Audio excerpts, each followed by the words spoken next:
July 2025, and for the first time in months, Toronto's housing market showed a little bit of life. Sales jumped almost 11% compared to last year, the best July we've seen since 2021. But here's the thing. This isn't the comeback story that you think it is, because behind the headlines, the same cracks in Ontario's housing market are still widening. Supply is still miles behind what's needed, affordability is brutal, and the path forward, it's anything but certain. So what's going on? In July, we saw 6,100 homes change hands in the Greater Toronto area.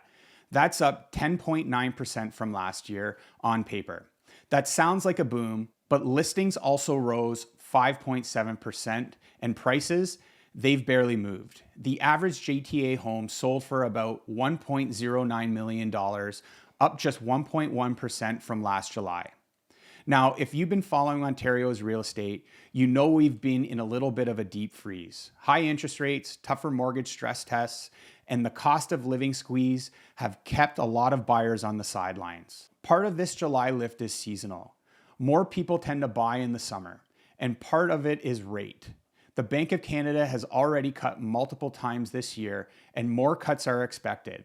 But lower rates alone can't melt the iceberg we're sitting on. Here's the problem. Ontario isn't building homes fast enough to meet demand.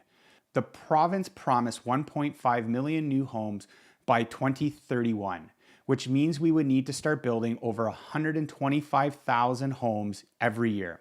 Last year, we didn't even hit 95,000, and that's using some generous counting methods. And it's not just about numbers. Developers are struggling to pre-sell enough units to fund construction. Skilled trade shortages are slowing projects down.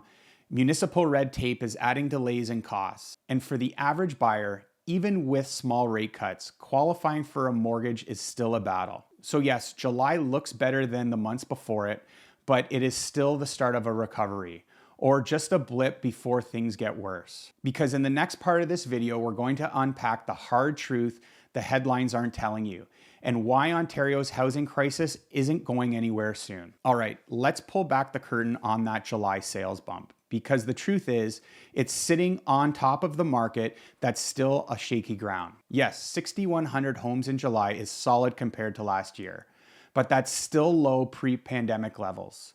Back in 2016 and 2017, we could see over 8,000 homes sell every single month. So while the percentage increase looks impressive, it's more like climbing out of a hole than standing on a peak. Listings are rising, but that's not always a good sign.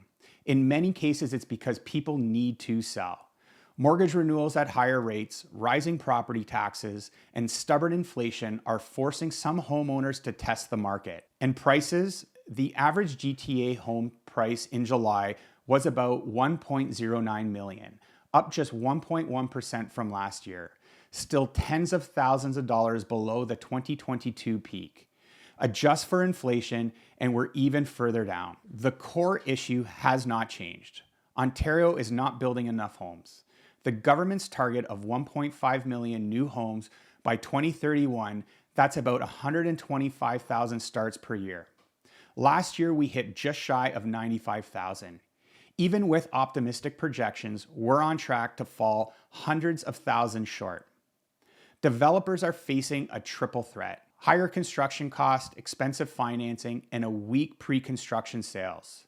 Without strong pre-sales, banks won't fund the build. So you get this vicious cycle where fewer new units come to market, which keeps supply tight. Add in skilled trade shortages, and even funded projects struggle. Ontario needs tens of thousands more carpenters, electricians, plumbers to meet the target. Immigration policies hasn't prioritized these trades, meaning timelines keep stretching out. Even with some zoning reforms, red tape is still a major drag.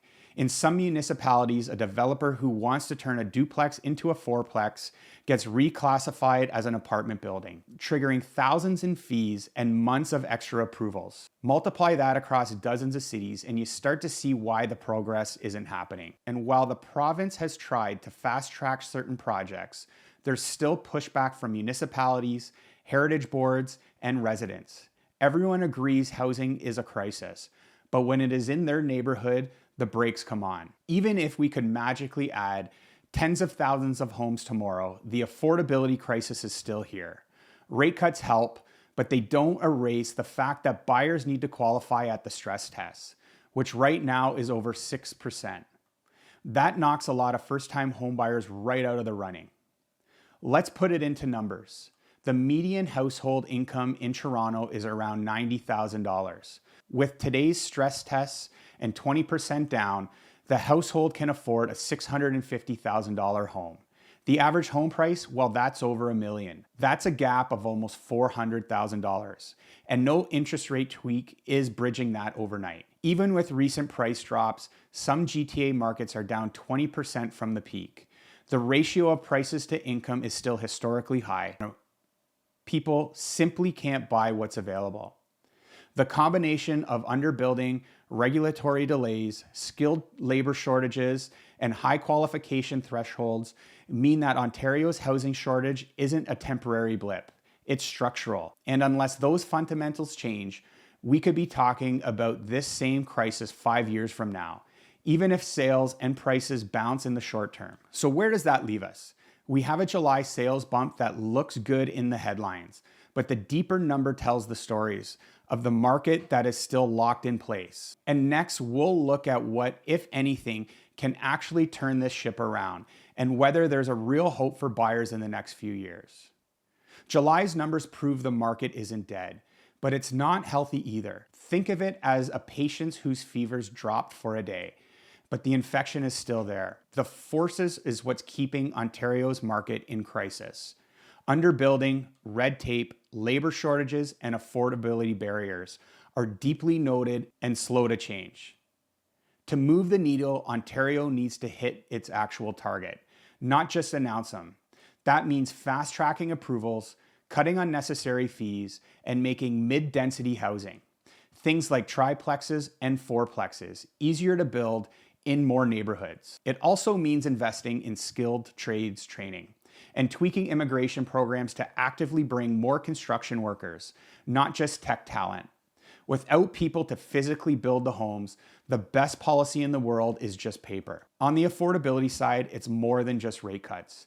We need creative financing options for first-time homebuyers, extended amortization for insured mortgages, shared equity programs, and tax breaks that actually make a difference. There's also the role for municipalities to ease property tax burdens on lower-income households, especially during renewal shock, so fewer people are forced to sell. But here's the tough part. If policy overcorrects, we could overheat the market again. The challenge is threading the needle, boosting supply without causing another price surge that pushes homes further out of reach. There are some signs of movement.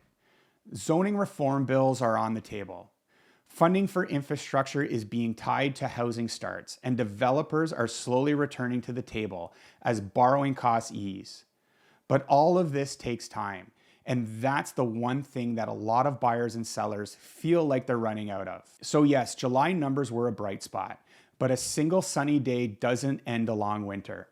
Still, we need to address the root of this crisis. Ontario's housing market is still unpredictable, and for many, still out of reach. If you want to stay ahead of what's coming next, the real numbers, the policy changes, and the strategies that you can use right now, hit that subscribe button, drop your question in the comments, and let's keep this conversation going. Because the more we understand the problem, the better chances we are having at solving it.